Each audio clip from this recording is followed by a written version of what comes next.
नमस्कार. श्री स्वामी समर्थ सर्वांना. पुन्हा एकदा आपल्या सगळ्यांचे मनापासून स्वागत. स्वामींनी सदैव तुमच्या पाठीशी राहावे हीच स्वामींचरणी प्रार्थना करून आजच्या आपल्या व्हिडिओकडे वळूया.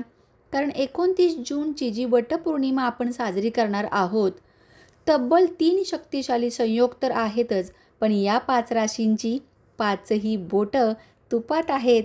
साक्षात महादेवांचं प्रचंड पाठबळ या राशींना मिळणार आहे. कारण ज्योतिषशास्त्रानुसार यंदा वटपौर्णिमेला अनेक वर्षांनी एक दुर्मिळ योग घडून येत आहे. म्हणूनच या 5 राशी अत्यंत भाग्यशाली मानलेल्या आहेत.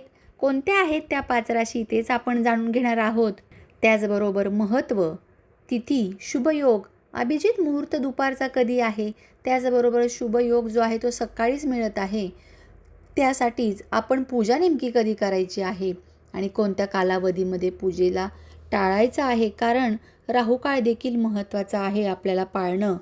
या सगळ्या गोष्टींच्या घडामोडी आपण आज पाहणार आहोत आणि त्याचबरोबर नवनवीन उपाय मी नेहमी तुम्हाला सांगत असते.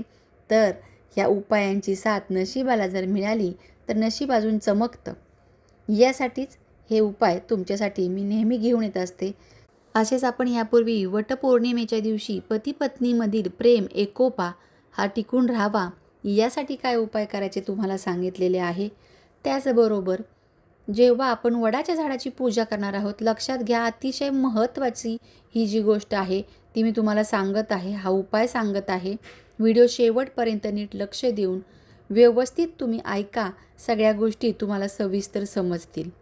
पूर्ण 7 फेऱ्या वगैरे मारल्यानंतर 7 फेऱ्या मारत असतानाच वडाच्या झाडाची एक जी मुळी आहे ती हळूच सत्यवान सावित्रीचं नाव घेऊन, महादेवाचं नाव घेऊन तोडायची आहे आणि ती आपल्या ताटामध्ये घेऊन यायची आहे.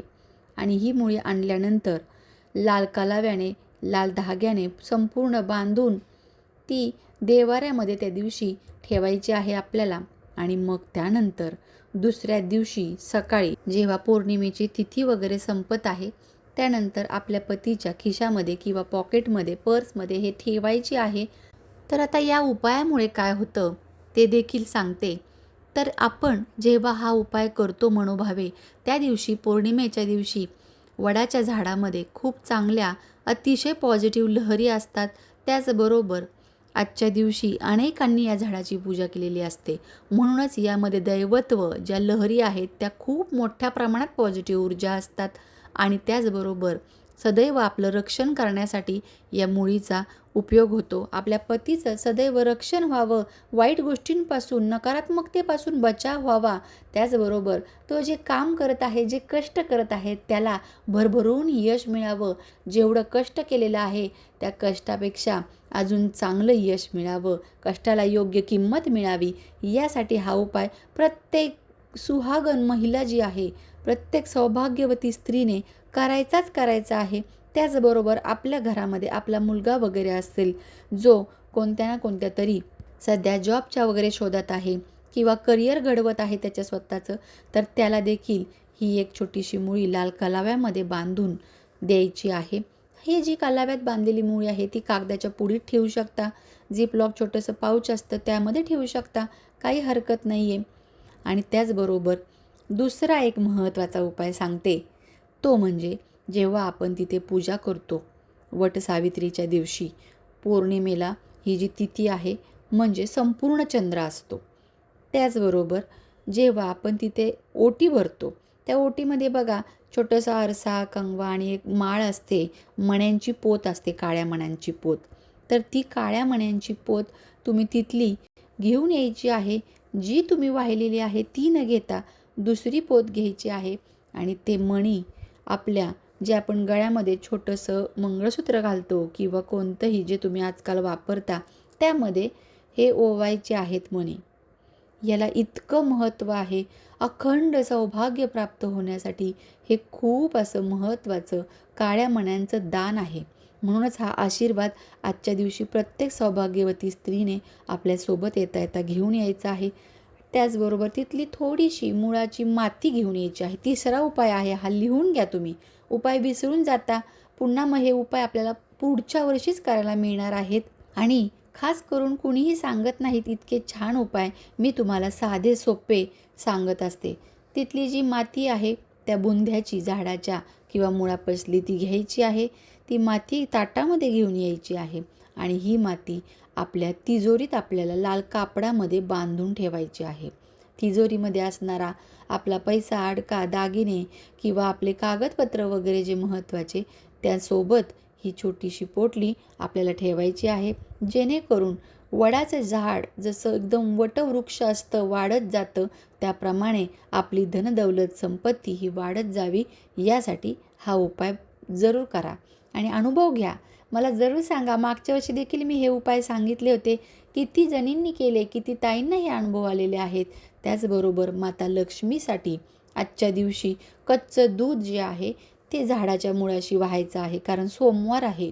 सोमवार असल्या कारणाने महादेवाला प्रिय असणारं असं पांढरं कोणतंही फूल सोबत न्यायचं आहे. कच्चं दूध तिथं अर्पण करायचं आहे. लक्ष्मी मातेची अखंड कृपा अशीच राहू दे यासाठी भरभरून प्रार्थना करून मग यायचं आहे. त्याचबरोबर घरातील सगळ्यांचं आरोग्य देवा तुझ्या चरणाशी, हे जसं वडाचं झाड मोठमोठं विस्तारित होत जातं, विस्तारलं जातं, त्याप्रमाणेच माझा संसार, माझी मुलं बाळं, माझा वंश असा विस्तारू दे आणि अखंड सौभाग्य मला आशीर्वाद म्हणून प्राप्त होऊ दे, असं म्हणायचं आहे. त्याचबरोबर जाता जाता अशा कोणत्या 5 राशी आहेत ज्यांना महादेवाचं पाठबळ प्राप्त झालेलं आहे ते देखील बघूया. कारण या ज्या वडाच्या झाडाला आपण दीर्घायुष्यासाठी पतीच्या व्रत करतो ना, तेव्हा हे वडाचे झाड दीर्घायुष्य तर देतं. स्थैर्य, जे स्थैर्य म्हणजे आपण म्हणतो ना, मला सेटल व्हायचं एका जागी, एका घरात, एका करिअरमध्ये, तर तसं सेटलमेंट, स्थैर्य प्राप्त करून देतं. समृद्धीचं प्रतीक मानले जाते. आपल्या हिंदू धर्मामध्ये वडाच्या झाडामध्ये ब्रह्मा, विष्णू आणि महेश यांचा वास असल्याची श्रद्धा आहे. त्यामुळेच या झाडाची पूजा केल्याने कुटुंबामध्ये सुख, समृद्धी आणि सकारात्मकता येते असं मानलं जातं. आणि हा सोमवारचा शुभ संयोग देखील या दिवशी आहे. तर वृषभ राशीसाठी खूप चांगले अनुभव येणार आहेत तुम्हाला. नोकरीमध्ये किंवा तुमच्या अनेक व्यवहारांमध्ये तुम्हाला आता फायदा होणार आहे. मिथुन राशीला देखील खूप चांगली बातमी अनेक ठिकाणी कळू शकते. मित्र नातेवाईकांच्या मदतीने महत्त्वाचे काम पूर्ण होणार आहे. सिंह राशीसाठी देखील हा जो आता काळ आहे तो खूप चांगला आहे. प्रेमसंबंध, वैवाहिक जीवनात देखील सकारात्मकता वाढेल. व्यवसाय जो करत असताल त्याचा विस्तार होणार आहे. तुळ राशीसाठी खूप चांगले परिणाम दिसत आहेत. वैवाहिक जीवनात आनंद वाढणार आहे. मालमत्ता खरेदीचा विचार वगैरे जर करत असताल किंवा वाहन खरेदीचा, तर तो निर्णय थोडासा पुढे सरकवा. आणि याचसोबतच तुळ राशीच्या व्यक्तींना धनलाभ आणि करिअरमध्ये प्रगतीचे संकेत आहेत. रखडलेली कामे आपोआप मार्गी लागणार आहेत. फक्त आत्ता जी नवीन काय मालमत्ता वगैरे घेताय ती थोड्या कालावधीनंतर घ्या. अशा प्रकारे शेवटचा जो 5वा आहे राशीचा संकेत तो म्हणजे मकर राशीला आहे. मकर राशीच्या व्यक्तींना मेहनतीचे फळ मिळण्याची शक्यता आहेच आहे. पण व्यवसाय किंवा नोकरी जर करता यासोबत तर अपेक्षित यश मिळणार आहे. आता आर्थिक स्थिती तुमची आहे ती मजबूत होणार आहे. स्थैर्य मिळणार आहे. वरिष्ठ जे अधिकारी आहेत ते तुमच्या कामाचं आता कौतुक करणार आहेत. यासोबतच आरोग्याच्या दृष्टीने हा काळ देखील खूप चांगला आहे. वटपौर्णिमेचा शुभ मुहूर्त हा देखील जाता जाता लिहून घ्या. सकाळी 8:55 ते 10:40 मानला आहे. अभिजित मुहूर्त 11:56 ते 12:52 म्हणजे महत्त्वाची पूजा, संकल्प आणि धार्मिक कार्यासाठी हा शुभ असा वेळ आहे. म्हणूनच या काळामध्ये उपवास वगैरे करून वडाची झाडाची पूजा वगैरे करा आणि पवित्र धागा जो आहे तो गुंडाळा. आजच्या दिवशी सत्यवान सावित्रीची कथा जरूर ऐका. पतीच्या दीर्घायुष्यासाठी प्रार्थना करा. चला तर मग पुन्हा भेटूया. पण हो, व्हिडिओला भरभरून प्रेम द्या, लाईक करा, शेअर करा तुमच्या फ्रेंड्स अँड फॅमिली मैत्रिणींमध्ये आणि सबस्क्राईब करायला विसरू नका.